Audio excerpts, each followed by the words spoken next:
Amen? Pwede ba nating palakpakan si Lord? Yung pinakamalakas na palakpak. Yan. Yan na ba yung pinakamalakas? Yan. Yung pinakamalakas daw, bibigyan ng merit. Yan. Okay. Sino dito gutom na? Tingnan mo nga yung katabi mo. Yan. Tingin mo ba dyan, fried chicken? Ayan.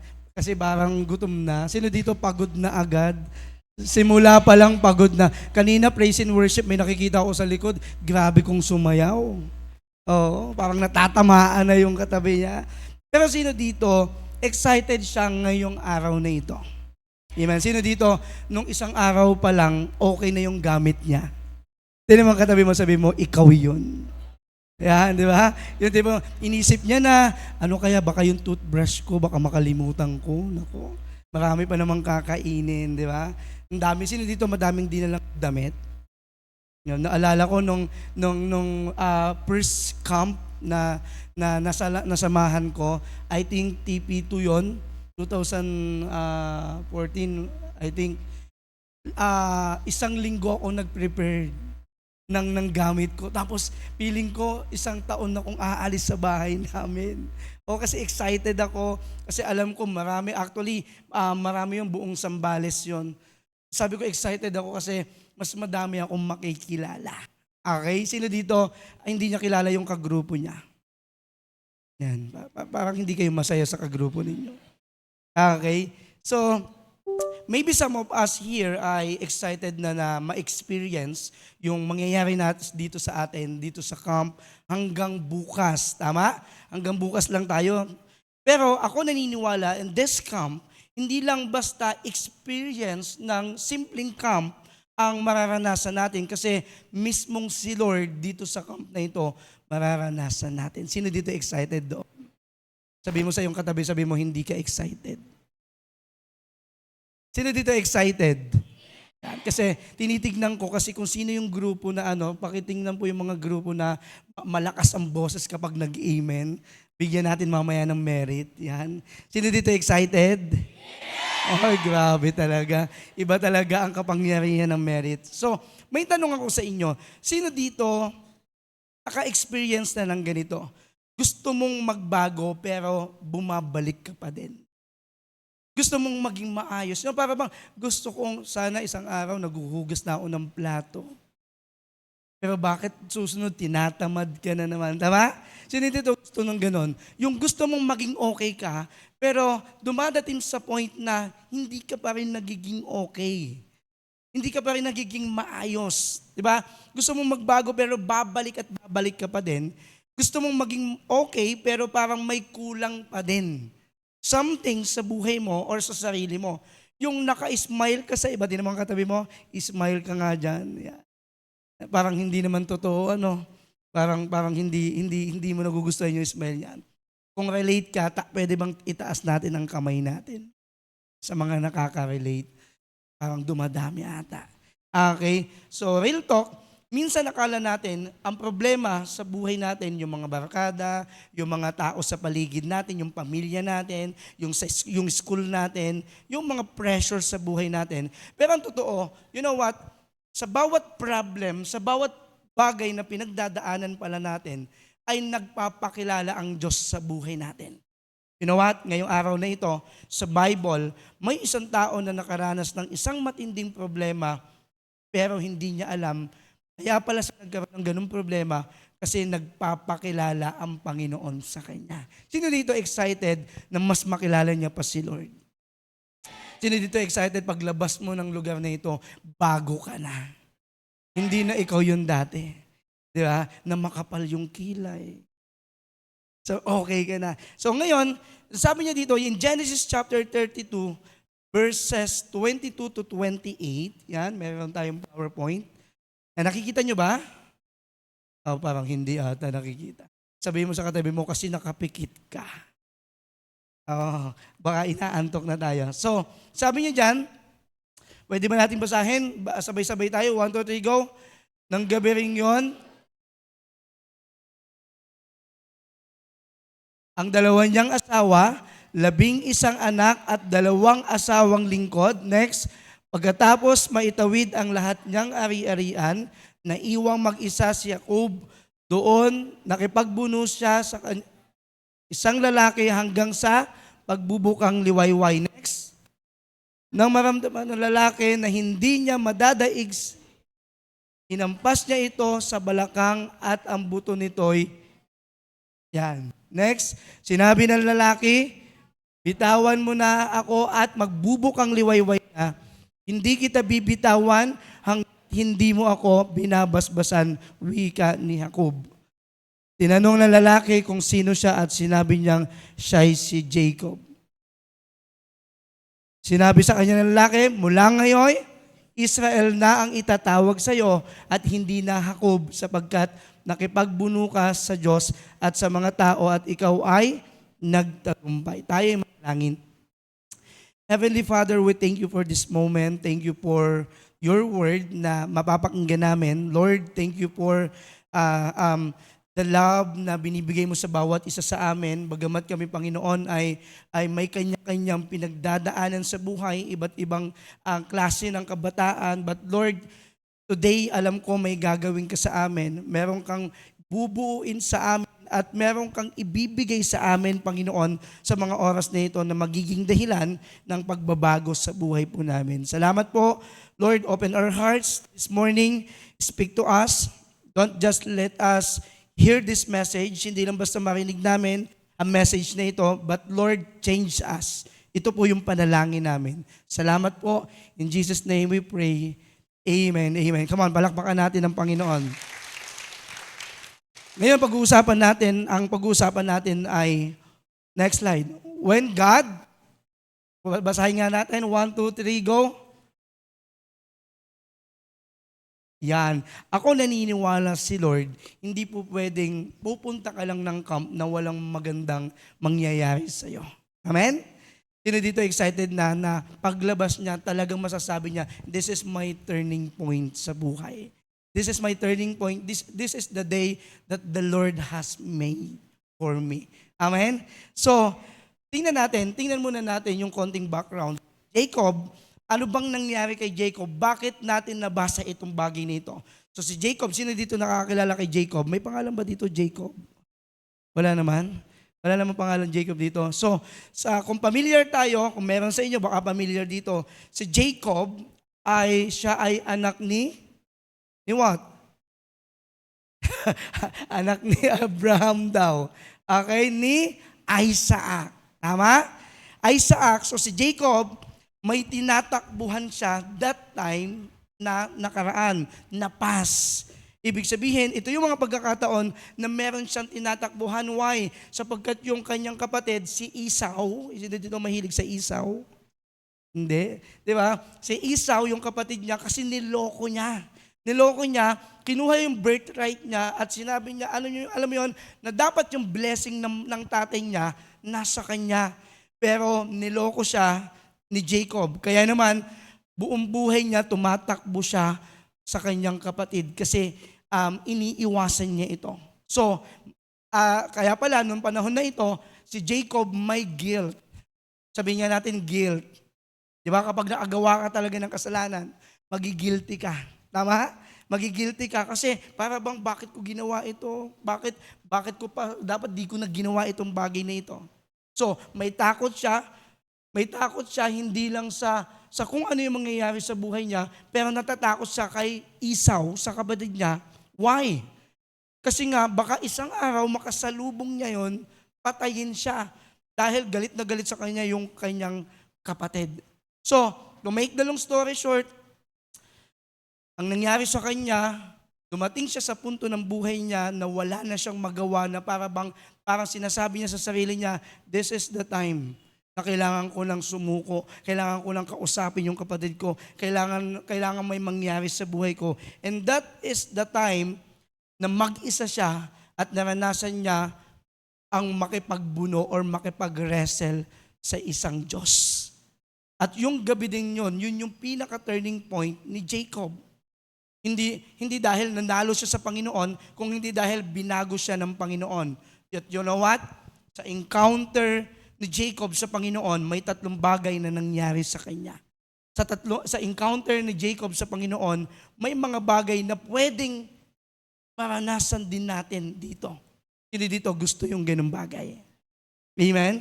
So, 3 bagay lang ito. Ano yung naranasan ni Jacob nung na-encounter niya ang Panginoon that time? And ito yung tinatawag nating pinyel. Number 1, the fight he didn't expect. Na pwedeng mangyayari din sa iyo. And this camp, dito sa camp na ito, makikipagbuno tayo or mararanasan natin ang experience ng presensya ng Panginoon. And this is the camp na hindi lang basta tatawa ka, hindi lang basta sasayaw ka, kapag narinig mo yung song, hindi lang basta may makikilala ka, pero this is the turning point, this is the moment na mararanasan natin ng Panginoon hanggang bukas. Okay, bakit? Verse 24, naiwan mag-isa si Jacob or si Jacob, doon nakipagbuno sa kanya ang isang lalaki hanggang sa pagbubukang liwayway. So makikita natin, mag-isa si Jacob, mag-isa lang, walang kasama.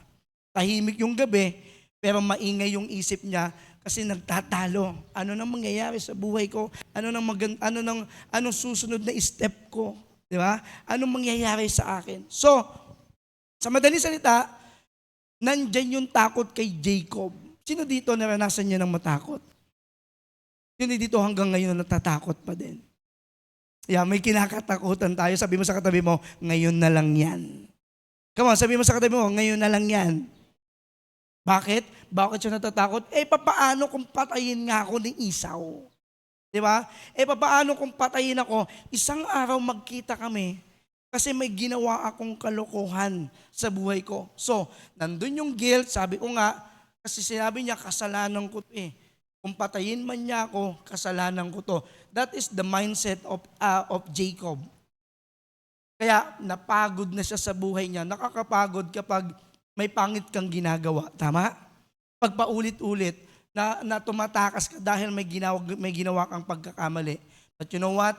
Campers, sa gitna ng lahat ng yon, biglang may lumapit kay Jacob. Sa kabila ng iniisip niya, may lumapit. At sino? Sabi niya doon sa verse natin, isang what? Isang lalaki. Tama? Isang lalaki at nakipagbuno siya. Parang ganito yung senaryo. Ang nangyari, habang nakaupo si Jacob, nagmumuni-muni siya, biglang may lumapit sa kanya. Tapos sinipa siya. Diba? Sino dito nakaranas ng ganon? Naranasan ko na yun sa amin dati. Kasi nga ako, hindi ako taga rito talaga sa Zambales.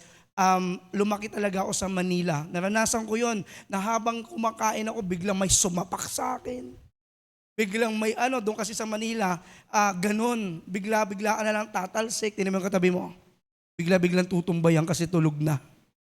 Okay? So, di ba? Parang ganun yung nangyari. Kaya ang nangyari, lumapit sa kanya, wala man lang warning, isasapakin kita. Wala ganun. Bigla lumapit sa kanya, nakipag-wrestle, nagulat si Jacob, walang explanation. Bakit? Walang ganun. Walang sinabi kung bakit siya makikipag-wrestle. At walang preparation si Jacob. Akala niya, yung gabi na yon, ordinary evening lang. Akala niya pauwi na siya para mag-reset ng buhay niya. Pero biglang may sumalubong na laban. Sino dito naranasan niya na yung gano'n? Yung akala mo okay lang yung araw mo, pero malapit nang lumubog yung araw, nagkaroon ka pa ng problema. Naranasan niyo na yan? Yung malapit ka na, okay ka na, masaya ka na pero pag uwi mo sa bahay, nakasimangot yung nanay mo. Kulang yung pera ko sa wallet. Di ba? Tapos, maghapong kang wala. Di ba? Parang gano'n. Yun yung pakiramdam ni Jacob na which is okay siya, okay yung nangyayari sa kanya, pero bakit may gustong makipag-wrestle sa kanya? May gustong saktan siya. Yun yung mindset niya. So, parang biglang may sumalubong na laban na habang lumalaban siya, akala niya yung kalaban niya tao lang, ito yung matindi. Akala niya yung kalaban niya habang nakikipagbuno siya, nakikipag-wrestle siya, akala niya tao lang. Pero at the end of the day, nalaman niya, Diyos pala yung nakipaglaban sa kanya. Diyos pala yung nakipaglaban. Malalaman niya, Diyos pala yung kaharap niya. You know what, campers? Ito yung gusto kong sabihin sa ating lahat. Hindi lahat ng laban sa buhay natin ay dapat iniiwasan. Why? Bakit? Kasi sometimes may mga laban tayo na si Lord ang nagiging dahilan para mas makilala natin siya. Amen? So hindi lahat ng laban, hindi lahat ng problema inaayawan. Sabi mo sa iyong katabi, huwag mong ayawan. Yan. Sino dito may problema? Sino dito may matinding pinagdaanan? You know what? Today, gusto kong sabihin sa atin, hindi lahat ng problema masama. Minsan yung problema, yun ang mas makakabuti sa atin. Tama? Pwede ba nating palakpakan si Lord? So hindi para sirain siya, kung hindi para harapin niya yung mga bagay na matagal niya nang tinatakbuhan. Kasi si Jacob, hindi lang siya tumatakbo kay Esau. Anong tinatakbuhan niya? Yung identity niya. Tinatakbuhan niya, ayaw niya yung identity niya. Why? Bakit? Anong pangalan niya ulit? Jacob. Ano bang ibig sabihin ng Jacob? Jacob means deceiver. Huwag kang titingin sa katabi mo. Di ba? Jacob means deceiver, mandaraya, manipulator, manlalamang. At that word, buong buhay niya, yun yung pinapamuhay niya, at buong buhay niya, yun yung tingin sa kanya. You know what? Yung buong buhay niya, ganun yung tingin sa kanya ng mga tao. Naalala ko lang dati, kapag kami, buong angka namin, nagre-reunion, every reunion, ang tingin sa akin, makulit. Diba? Kasi makulit ako nung bata ako. Bata pala ako, makulit na ako. Pag pinapatulog na ako, tumatalon ako sa bintana para maglaro sa kapitbahay. Tapos habang tumatagal ako, nakikita ko ng mga kamag-anak namin, ganun pa rin yung mindset nila. Makulit ako. Nung nagpastor ako, sabi nila sa akin, hindi ka na makulit? Di ba? Ganun yung mindset. At ito yung problema ni Jacob. Noong time na yon, kasi buong buhay niya, kahit saan siya magpunta, yun yung tingin ng mundo sa kanya. Deceiver. Yun yung tingin ng mga tao sa kanya, mandaraya. Yun yung tingin ng mga tao sa kanya, ng mga tao sa paligid niya, siya ay manipulator. Kaya sometimes, hindi siya nilalapitan ng mga tao. Kaya buong buhay niya, ginagamit niya yung diskarte para makakuha siya ng gusto niya. Ito, gagawin ko ito para sa akin. Gagawin ko ito para maging maayos ako. Okay? So, anong ginawa ng Panginoon sa kanya? Hindi niya agad binago yung pangalan ni Jacob. Una, hinarap muna niya si Jacob. Hindi tayo kagad babaguhin ni Lord unless maranasan natin si Lord. Amen? Pwede ba natin palakpakan si Lord? Una, hinarap muna niya si Jacob kasi bago ka baguhin ng Diyos, haharapin ka muna niya. Bago mo masabi na this is my turning point, bago mo masabi na pag-uwi mo na may ginawa si Lord sa akin, dito sa camp, unang-una, gusto niya maranasan ka muna niya. At maranasan mo din siya. Parang ganito. Kasi bakit? Minsan sinasabi natin, Lord, kapag nagkakaroon tayo ng problema, yes, alam ko, you know what, ang sabi nila, mas marami daw ang problema ng mga kabataan kaysa sa matatanda. Tama ba yon? Tama ba yon? Sabi nila, mas madami na daw ang problema ng mga kabataan kaysa sa matatanda. At sa sobrang tindi ng problema, ano nangyayari? Minsan, sino dito naranasan nyo na yun? Kapag may problema kasi, sabi mo, Lord, sana hindi ko na lang ito naranasan. Tama? Lord, alisin mo na lang ito sa akin. Alisin mo na lang tong part na ito sa akin. Minsan sinasabi natin yon, Lord, ayaw ko ng problem. Ayaw ko ng problema. Pero you know what? Laging ang sagot lagi ng Panginoon sa atin. No. No. Bakit? Hindi ko muna aalisin. Kasi ginagamit ko yan para kausapin kayo. Right? Ginagamit ni Lord yung problema para kausapin tayo. Ang sinasabi ni Lord, hindi ka naman makikipag-wrestle sa akin kung wala kang kailangan eh. Tama? Hindi ka naman lalapit sa akin eh. Hindi ka naman sasama ng camp kung hindi mo ako kailangan. But you know what? Tandaan natin ito, campers. Sometimes, God allows the fight because that's the only way you finally face the truth. Sometimes, ito yung nagiging dahilan, ito yung tanging paraan or tanging dahilan para makita natin yung katotohanan sa buhay natin. And that's the number one. Number two, the weakness he can't hide. Pangalawang bagay na naranasan ni Jacob, the weakness he can't hide. Sino dito malakas? Taas ang kamay.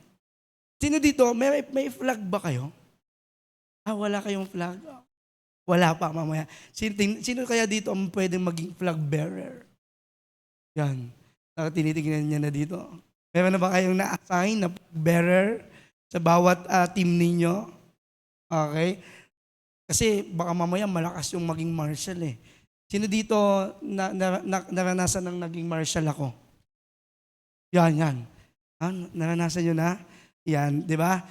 Kanina may lumapit sa akin doon, Pastor, marshal ka? Wag sana. Di ba? Naranasan nyo na. So, dapat malakas ang flag bearer. Dapat hindi basta-basta magpapatinag kahit 10 ganito sa akin kalaki. Ang hahatak, di ba? So, makikita natin si Jacob, malakas siya. Pero, pangalawang bagay na naranasan niya, na na-encounter niya ang Panginoon, yung weakness niya. Bakit? Sa verse 25, next, nang maramdaman ng lalaki na hindi niya madadaig si Jacob, hinampas niya ito sa balakang at ang buto nito'y nalinsad. So habang nagpapatuloy ang laban, hinipo ng Diyos yung balakang ni Jacob. Sabi niya, hinipo daw doon. Isang hawak lang, ginanon lang. So hindi sinuntok, hindi ni-wrestling ni Lord. Ang sabi niya doon, touch lang. Ginawa niya, hinipo niya lang si Jacob.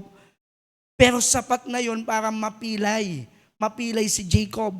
So, sa isang iglap, itong malakas na si Jacob nanghina, yung lakas niya nawala. Yung control niya bumitaw, yung confidence niya na sinasabi niya, kaya ko kahit wala yung ibang tao. Kaya ko kahit wala yung kapatid ko, gumuho lahat ng bagay na yon sa isang touch lang. Sa isang hipo lang. So, nagbago ang lahat. So, you know what? Hindi kinakailangan ng Diyos ng matinding effort para ipakita kung gaano siya kahina. And same thing to us. Hindi kailangan ng matinding effort ng Panginoon para ipakita sa atin na ngayon na mahina tayo. At kailangan natin ang Diyos. No matter what will happen. Yes, may lakas tayo, malalakas tayo. Totoo yun. Pero dumadating tayo sa point ng buhay natin, nagiging mahina pa rin tayo. Tama? Na kinakailangan natin ng tulong, na kinakailangan natin ng gabay. So, nagbago ang lahat, na nangangahulugan, madalas magaling tayong lumaban. Katulad ni Jacob. Magaling tayong lumaban, kaya ko to, malakas ako. Pero at the end of the day, nawawala din tayo ng lakas. You know what? Madalas talaga magaling tayong lumaban, pero hindi dahil lumalabang ka, kaya mo na. Hindi lahat ng lumalaban malakas. Yung iba lumalaban lang, pero yung iba, hindi porket lumalabang ka, ay kaya mo. Pero you know what? May mga taong lumalaban pero mahina sila. Pero ang importante, lumalaban. Tingnan mo ang katabi mo, kaya pa kaya? Sabi mo sa katabi mo, kaya mo pa. Parang hindi na ata. Di ba? Campers, ito yung reality. Ang pinakang kalaban natin sa buhay, hindi yung problema. Lahat tayo may problema sa buhay, tama? Right? Ang dami, paglabas natin sa labas ng campsite na ito, maraming problema. Even sa family natin, sa school, or sa sarili natin, sa friends natin, marami tayong problema. Pero, ang pinakamalaking kalaban mo ay hindi yung problema na meron ka. Kung hindi yung illusion na kaya natin, ito yung pinakamalaking kalaban ng isang tao. Yung illusion na kaya natin ang lahat ng bagay without God. And that's the real thing. Hindi, walang tao na kaya na wala ang Diyos. Tama? Walang taong kaya na wala ang Diyos sa buhay niya. You know what? Sabi nga ngayon kay Jacob, sa isang iglap, pinakita ng Diyos na hindi niya kaya. You know what? Minsan gagawin din yan sa atin ng Diyos, hindi dahil galit siya, kung hindi dahil mahal niya tayo. Amen? Minsan nahayaan niya yung problema sa atin na maranasan natin yon, hindi dahil ayaw tayo ng Panginoon, pero that's the thing na nagagawin niyang paraan para mas maging maayos tayo. Kaya nga sabi ko kanina, kapag may problema ka, dapat masaya ka. Tingnan mo nga katabi mo, masaya ba yan? parang hindi naman masaya. Parang hindi masaya itong mga nasa harapan. Okay? Di ba? Kaya nga lagi ko sinasabi sa church namin, sinasabi ko, dapat kapag may problema ka, dapat masaya ka. Why? Kasi that's the way, the only way na pinaparanas ni Lord sa atin para mas maranasan natin kung sino ang Diyos sa buhay natin. Amen. Pwede ba nating palakpakan ng Panginoon? Kasi lagi nating tatandaan, hanggat naniniwala tayo na okay tayo, kahit wala ang Diyos sa buhay natin, hindi natin mahahanap ang Panginoon. Hanggat sinasabi natin sa sarili natin na okay lang ako. You know what? Walang okay na naging maayos. Tama? Walang okay na naging maayos. Sometimes sinasabi natin, okay lang ako. Ako nga sinasabi ko lagi, okay lang ako. Lalo na kapag masarap yung ulam, sinasabi ko talaga, okay lang yung BP ko. Kaso kanina, binipi ako, ang taas ng BP ko. So, itinatago ko. You know what? Sometimes hindi kailangan na sabihin okay. Mas mabuti na yung sinasabi nating hindi okay kasi doon mo mas mararanasan ang Panginoon. Amen? Ang kabutihan, ang kaayusan. Kasi wala namang wala namang gumaling sa sakit na what? Na hindi umamin. Tama? Wala namang gumaling sa sakit na hindi umamin. Kaya minsan, ang sagot ng Diyos sa atin, sa pride natin ay brokenness. Minsan kasi kahit hindi natin kaya, okay pa rin yung sagot natin. Okay lang ako. O pag tinanong ka, kamusta ka na? Okay lang. Okay lang. Pero kapag pag uwi mo sa inyo, umiiyak ka. Hindi ka naman pala okay. Sabi mo sa katabi mo, ouch. Di ba? Di naman yung katabi mo, kahit nakangiti yan, pero gutom na yan. Di ba? Kahit nakangiti yan, pero parang inaantok na yan. Di ba? Yun yung katotohanan na minsan, ang sagot ng Diyos sa pride natin ay brokenness. Kasi ayaw nating umamin. Ayaw natin umamin na kailangan natin si Lord. Ayaw nating aminin na hindi natin kaya. Kaya minsan, sometimes, hinahayaan ni Lord na maranasan yung mga bagay na yun. Why? Para kailanganin natin si Lord. Right? Parang sa building, lagi nating tatandaan. Kung mali yung foundation, kahit gaano kaganda ang design, babagsak at babagsak pa din yan. Tama? Tama, engineer? Diba? Kahit gaano kaganda ang design, kahit gaano kaganda ang building, kung pangit ang foundation, babagsak at babagsak ka. Kahit sabihin mong ikaw yung pinakamalakas na tao sa buong mundo, without God, hindi ka magiging malakas.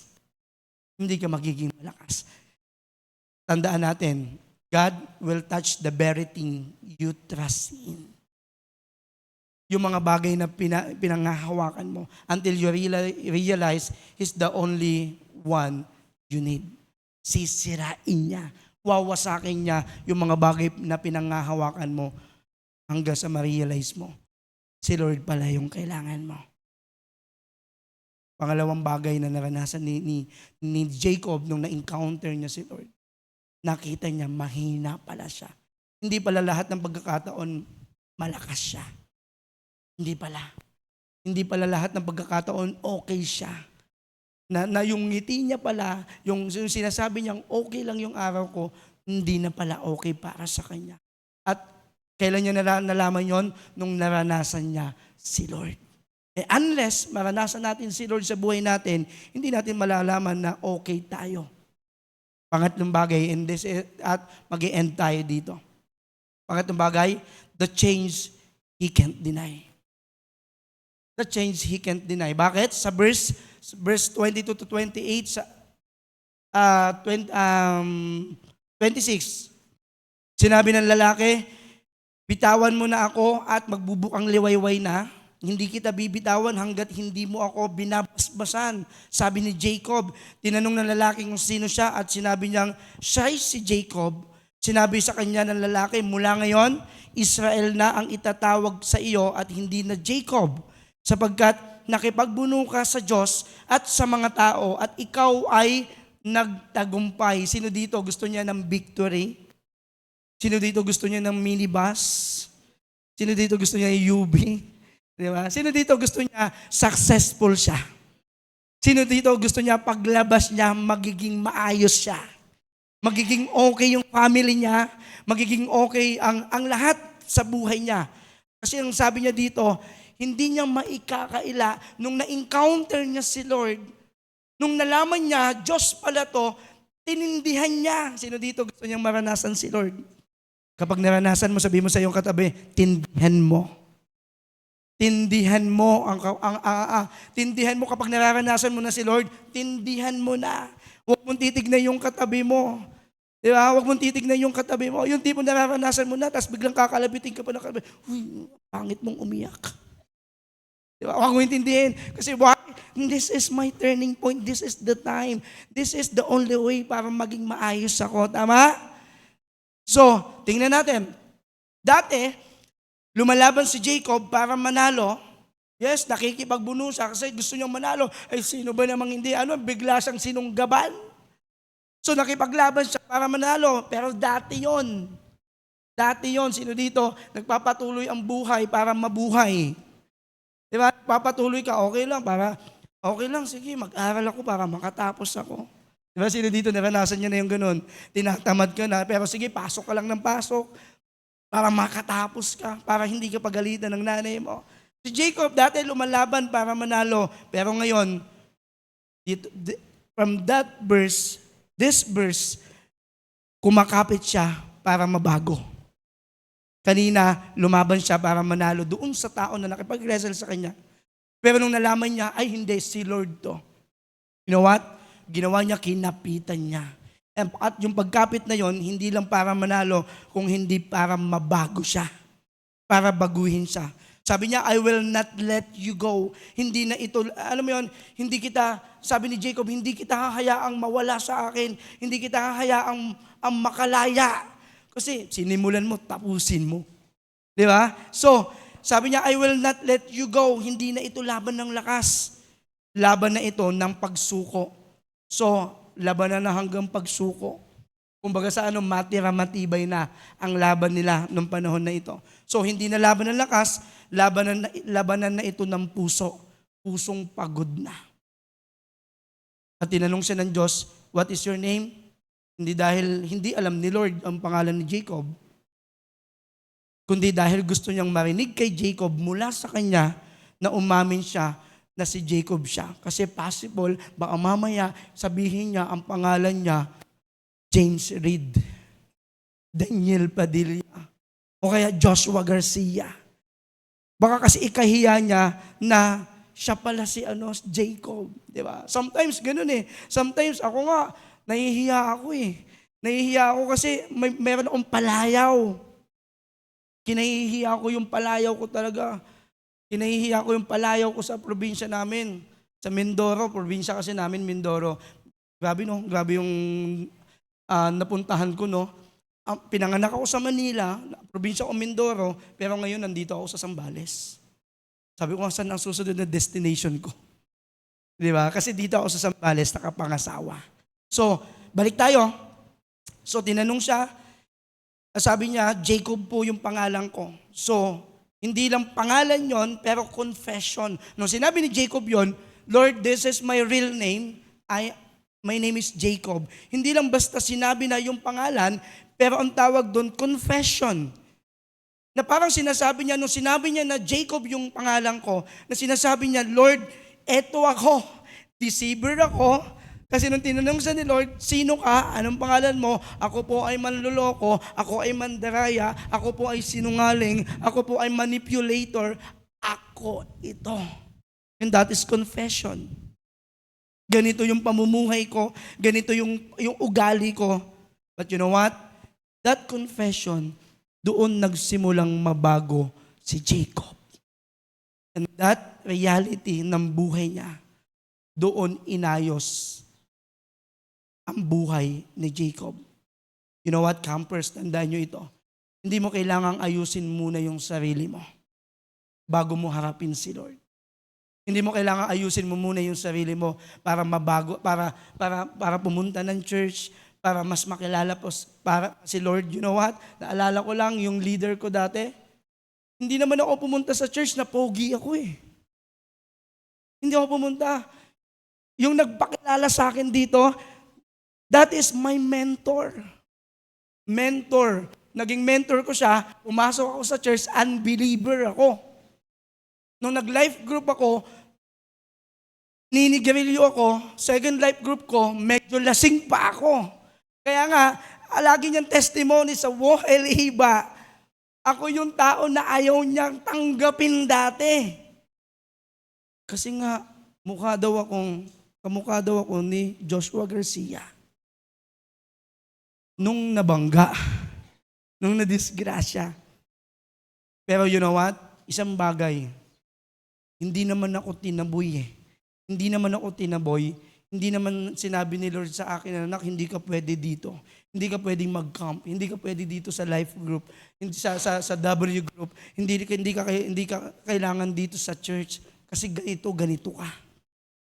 Kasi ganyan ka. Kasi pangit ugali mo. But you know what? Hindi naman naranasan, hindi naman nilabanan ni Lord si Jacob dahil okay siya, tama? Kasi nga Jacob pa ang pangalan niya eh. Deceiver pa siya, okay pa siya. Pero the moment na umamin si Jacob, doon naging maayos ang buhay niya. Sino dito gusto niyang umamin sa araw na ito na hindi siya maayos? Na hindi siya okay sa sarili niya? Binago siya ng Panginoon. Kasi nga ang Diyos, hindi niya binabago ang taong nagpapanggap. That is the reality. Ayaw ng Panginoon dun sa mga taong nagpapanggap na ayos lang. Ayaw ni Lord, pero binabago niya yung mga taong umaamin. Nung umamin si Jacob, binago ng Diyos ang pangalan niya. Ito ang pinakamagandang picture na tunay na encounter. Hindi ka lang lalabas dito sa camp na ito na proud, lalabas ka na dumedepende ka sa Panginoon. Ito ang pinakamagandang picture na nangyari kay Jacob. Hindi lang condition, pero pinalitan yung identity niya. Pinalitan kung sino siya. Kung ano yung tingin ng mundo sa kanya, inalis ng Panginoon yun. Ibig sabihin, hindi lang inaayos ng Diyos ang buhay niya, pero binago niya. Binago na totally ng Panginoon yung buhay ni Jacob. At ito pa, hindi inalis ng Diyos yung pilay ni Jacob. Hinayaan ni Lord yung pilay ni Jacob. Why? Kasi yung pilay na yon, yun yung reminder na hindi na siya yung dating Jacob. Hindi na siya yung dating Jacob. That is the reminder. Minsan, yung mark ng encounter natin, yun yung patunay na hindi na tayo yung dating tayo. Yes. Nakikita nyo to? Nakikita nyo to? Ang tawag dyan? Tattoo. Kasi dalawa. Sabi mo sa katabi mo, okay ka lang. Ang hindi tumawa, made-demerit mamaya. Diba? Kasi dalawa eh. Diba? Pero you know what? Lagi sinasabi nila, Pastor, bakit hindi mo pinapatanggal yung tattoo mo? Bakit kailangan lagi nandiyan yan? Sabi ko sa kanila, oo nga eh, pangit niya eh. Kapag nagpipreach ako, parang ang pangit ng tattoo ko. Lagi akong parang ang dumi-dumi. Gusto kong ipabura. Kaso pag pinabura ko to, magpapatattoo ulit ako. Dito naman. Pero nakalagay na Jesus na. Sabi, pwede pala yun. Di ba? Pero you know what? Bakit hanggang ngayon hindi ko pinapatanggal tong tattoo na ito? Because this tattoo, this is my mark na binago ako ng Diyos. Ito yung palatandaan na hindi na ako yung dating ako. Ito lagi yung palatandaan na may pas ako. Hindi lahat ng nakaraan ay iniiwanan. Minsan may mga nakaraan na nagiging dahilan para mas maging maganda ang kasalukuyan.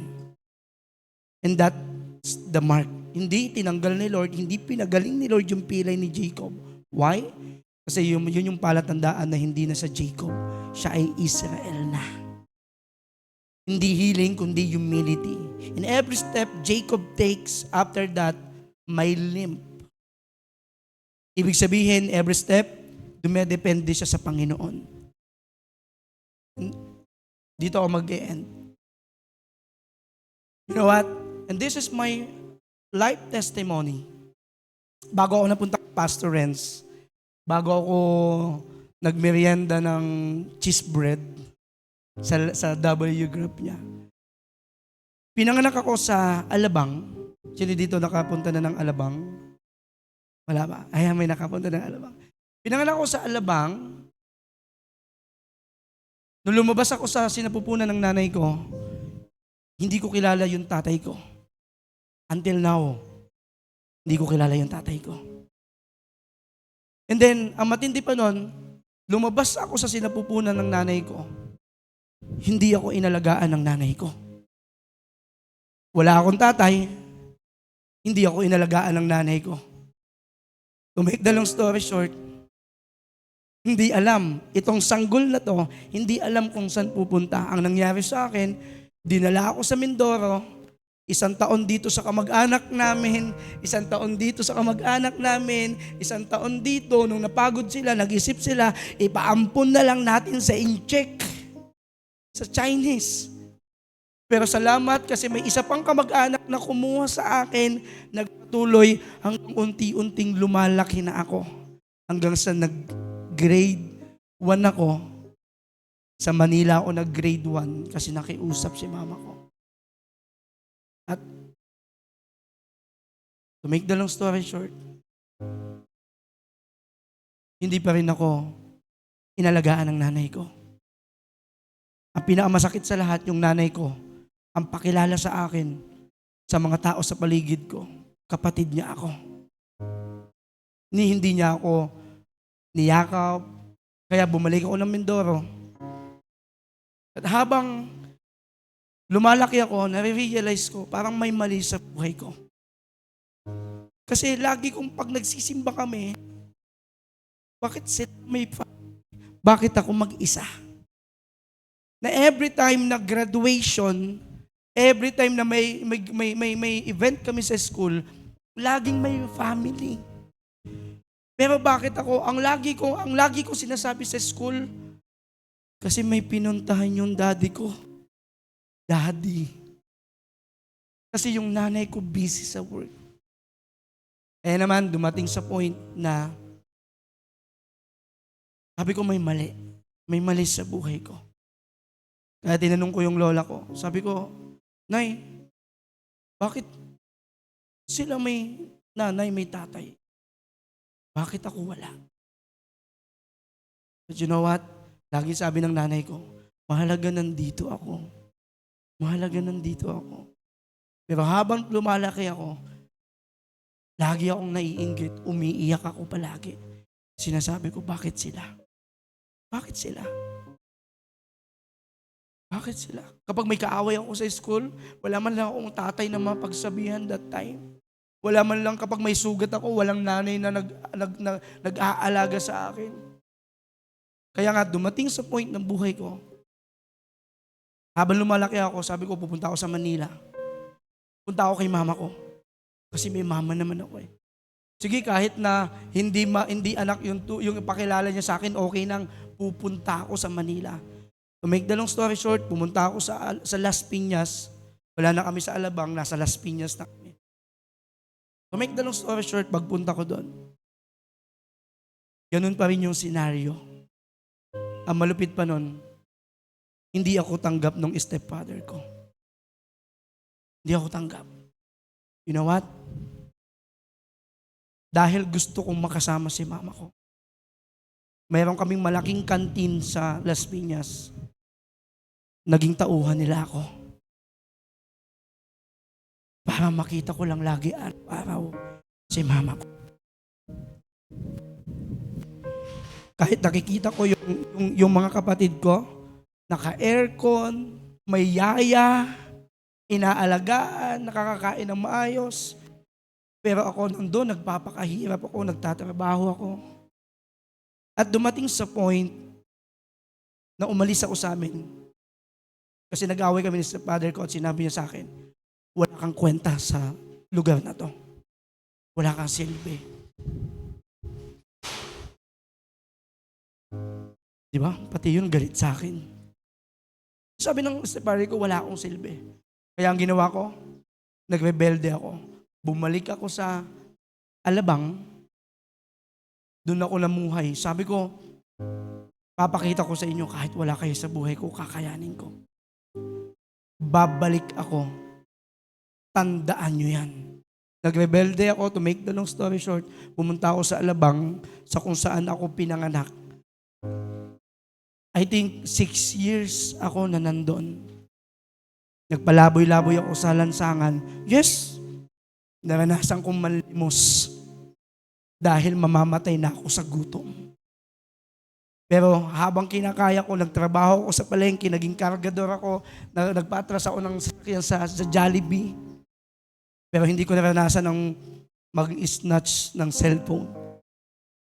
Salamat sa Panginoon. Nagtrabaho ako lahat-lahat. Pero sa 5 years na yon, sa sobrang hirap, naranasan ko ang bugbugin sa palengke habang natutulog ng mga adik. Kasi gusto nilang mag-take ako ng drugs. Pero sabi ko, ayaw ko. Kaya binugbog nila ako. 6 years na pinagdaanan ko yung bagay na yon. 6 years, lumilipas yung birthday ko na mag-isa ako. 6 years, lumilipas ang Pasko na mag-isa ako.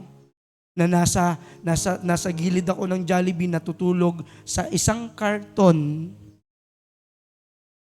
na anytime pwedeng mamatay. Nagpapasko, nagbabagong taon, nagbe-birthday, lahat yung pinagtiisan ko sa buhay ko.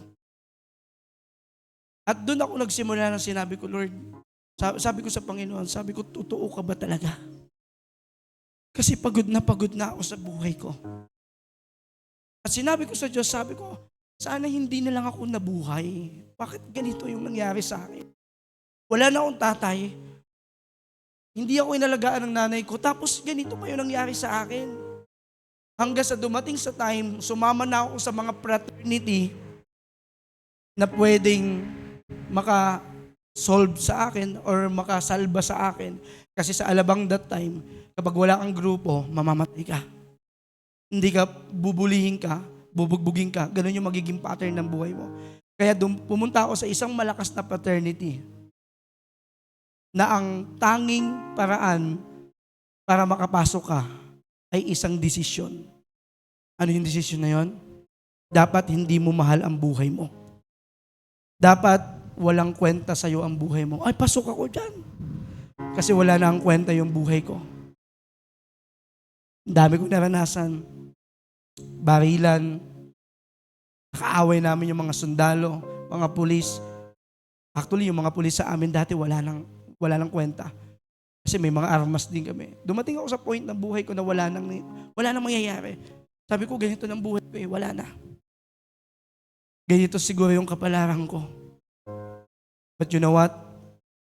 Dumating yung time, nasa ilalim ako ng tulay, naranasan kong humit-hit ng rugby one time. Kasi sabi nila kapag naka-rugby ka, hindi ka magugutom. And that time, magto 2 weeks na akong hindi kumakain. Sabi ko, ito yung part na baka hindi na ako magutom. Pero alam mo, nakakagulat. Kasi habang natutulog ako, ang payat ko nun. Dumating yung lola ko.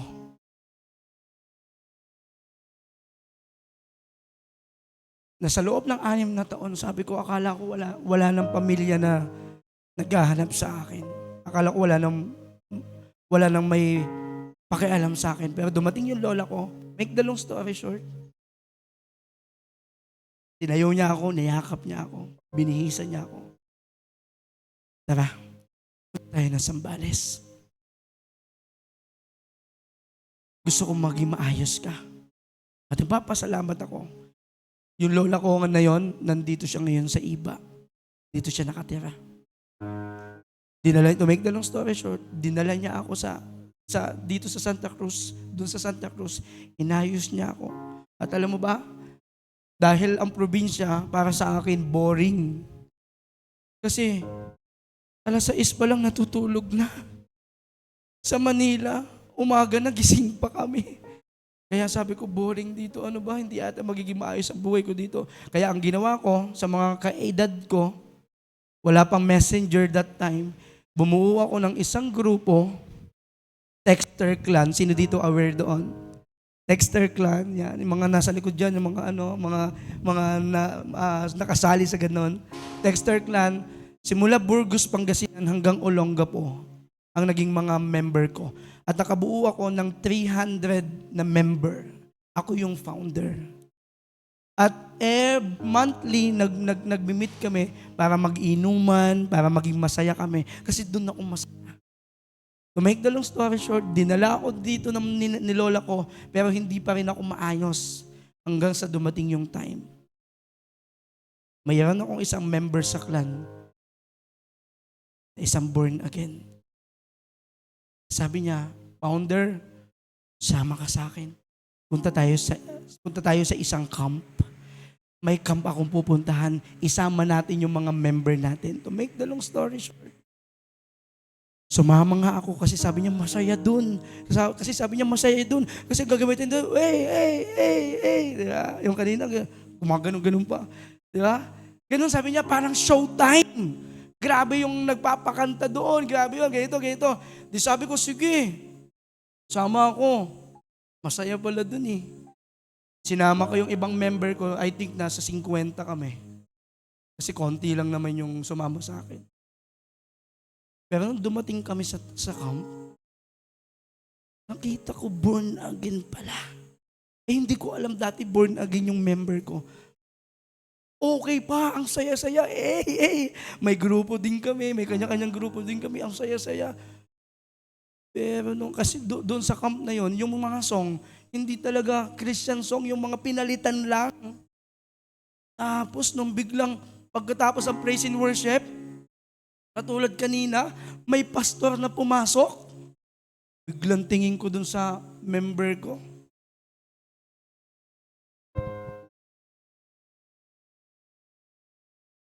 Why? Kasi ayaw ko ng Bible. Sabi ko, ayaw ko. Kasi nga, rebelde ako. Kasi galit ako sa nangyari sa buhay ko. Alam nyo ba, yung first topic nung camp na yon, binastos ko yung pastor. Habang nagsasalita siya, nag-iingay talaga ako. Nag-iingay ako. Yung mga katabi ko hindi makapakinig. Madami kami nun. Kaya may lumapit sa aking security. Paglapit sa akin ng security, tumayo lahat. At pwedeng magkagulo. To make the long story short, napakalma, naging maayos. At sabi ko, gusto ko nang umuwi. Ayaw ko dito sa lugar na to. Hindi ako dapat dito. Hindi kasi ako katulad nila. To make the long story short, bago kami umalis ng camp, doon nang usap si Lord sa akin. Ang pinaka-last topic nun na naalala ko, about family. Na si Lord yung family. That no matter what will happen, may mga pagkakataong hindi ka mamahalin ng tao. Pero hindi ibig sabihin nun, hindi ka na mahal ng Diyos. May nagmamahal sa'yo ng Diyos. You know what? Sa kabila ng bagay na yun, sa kabila ng pinagdaanan ko na sinabi ko, wala nang silbi yung buhay ko. Wala nang mangyayari sa buhay ko. Ayaw ko na. Hindi na ako naniniwala. Hindi ako naniniwala na totoo ang Diyos. Pero that time, inayos ako ng Panginoon. Na sabi ng mga kasama ko, Founder, ba't umiiyak ka? Hindi ko namamalayan, umiiyak na ako. Kasi basag na ako. Kasi akala ko kaya ko, akala ko okay ako. Kasi extrovert ako, kaya ko yung sarili ko, masaya ako. Pero deep inside in my heart, hindi pala ako maayos. Hindi pala ayos yung buhay ko. Kaya dumating ako sa point ng buhay ko, sinuko ko talaga yung buhay ko. At sinabi ko, Lord, pagod na akong maghanap ng buhay. Pagod na ako sa sarili ko. Pagod na ako na lumaban pa. Hindi ko pala kaya. Kasi dumating sa point ng buhay ko, wala naman ako na ipagmalaki sa pamilya ko. You know what? Ang sinabi lang sa akin ng Panginoon, no matter what will happen, Ang pagkakamali, ang problema ay hindi katapusan ng buhay natin. Why? Kasi si Lord ang magtutuldok ng buhay natin. Si Lord ang magsasabi kung ano naman ang mangyayari sa buhay natin. Campers, no matter what will happen, lagi mong iisipin. Hindi ko kayo kilala, hindi ko alam kung ano yung mga pinanggalingan nyo, but isang bagay lagi ang lagi nyong tatandaan. Ano man yung problema, ano man yung pinagdadaanan natin sa buhay, hindi ibig sabihin nun walang Diyos. Hindi ibig sabihin nun hindi tapat si Lord. Hindi ibig sabihin nun katapusan na ng buhay natin. Again, sabi ko nga, yung problema, yung mga bagay na nararanasan natin, yun yung nagiging dahilan para mas makilala natin si Lord. Salamat sa Panginoon. Naging leader ako, napunta ako sa church, naghanap ako ng church, napunta ako kay Pastor Renz. Naging W group niya ako. Naging leader ako ng youth. Hanggang dumating sa time, nag-aral ako ng Bible school. Nakatapos ako. Ngayon, sa biyaya ng Panginoon, yung lalaki na walang tatay, yung lalaki na hindi inalagaan ng nanay, yung lalaki na pwedeng mamatay na sa alabang, sa lansangan, ngayon, may sarili ng simbahan. Pwede pala. Pwede palang may magandang mangyari sa buhay natin. Hindi pala yung katapusan ng buhay natin. Again, campers, real encounters with God don't just change your situation. Ang totoong encounter sa Panginoon, hindi lang basta aayusin yung problema mo. Pero ang pinakamaganda sa lahat na naranasan ko at naranasan ni Jacob at pwedeng maranasan mo lang din, ikaw mismo yung babaguhin ng Diyos. Umamin ka lang. Umamin ka lang. Pwede ba tayong lahat ay pipikit sa mga oras na ito? At sa pagpikit mo, si Jacob pumasok sa isang laban, takot, guilty, tumatakbo siya sa pangit na buhay niya. Pero lumabas siya, may sugat, may pilay, pero may bagong identity. Hindi ko alam kung ano yung situation mo bago ka pumasok dito. Hindi ko alam kung ano yung naranasan mo. Hindi ko alam kung ano ka sa family mo. Hindi ko alam. May kanya-kanya tayong story ng buhay. May kanya-kanya tayong background sa buhay. Pero isa lang ang nalalaman ko. Iisa yung Diyos na meron tayo. Again, hindi ka dinala dito ng Diyos para makinig lang. Hindi para lang mag-enjoy. Dinala ka ni Lord dito para baguhin ka. Kung ikaw yung klase ng tao na yon, kung ikaw yung klase ng tao na sinasabi mo sa sarili mo na suko na ako, ayaw ko na. Suko na ako, ayaw ko na. Pagod na ako. Pagod na akong tumakbo. Pagod na ako kakahanap ng magandang buhay. Pagod na ako sa buhay ko. Pagod na ako kakakuha ng attention. Pagod na ako. Kung ikaw yung klase ng tao na yon, at the count of 3, iimbitahan kita dito sa harap na ito. Again, campers. Ang problema, ang pangit na sitwasyon ay hindi katapusan ng buhay mo. But this is your turning point. That is the way mas makilala mo si Lord sa buhay mo. At the count of 3, be ready. Ready yourself. Gusto mo maging maayos sa buhay mo? Campers, may plano si Lord. Hindi dyan nagtatapos ang buhay. Hindi nagtatapos ang kwento mo sa bagay na yan. Come on, ready yourself. Ready yourself. Huwag mong intindihin yung katabi mo. Ihanda mo yung sarili mo. At sa pagkakataong ito, tindihan mo na yung pakikipagbuno mo sa Panginoon. Hallelujah. Thank you, Jesus. Come on, ready yourself. Pagbilang ko ng 3, tatakbo ka dito sa harap at luluhod ka at isusuko mo yung buhay mo at sasabihin mo, Lord, here am I. Nandito ako. Magtitiwala ako sa iyo. Ikaw lang yung pagkakatiwalaan ko. Come on, ready yourself. The count of 3, 1. Ready yourself. 2. Come on, ihanda mo yung sarili mo. Ihanda mong isuko yung sarili mo sa mga oras ito. At 1, 2, 3, takbo sa up!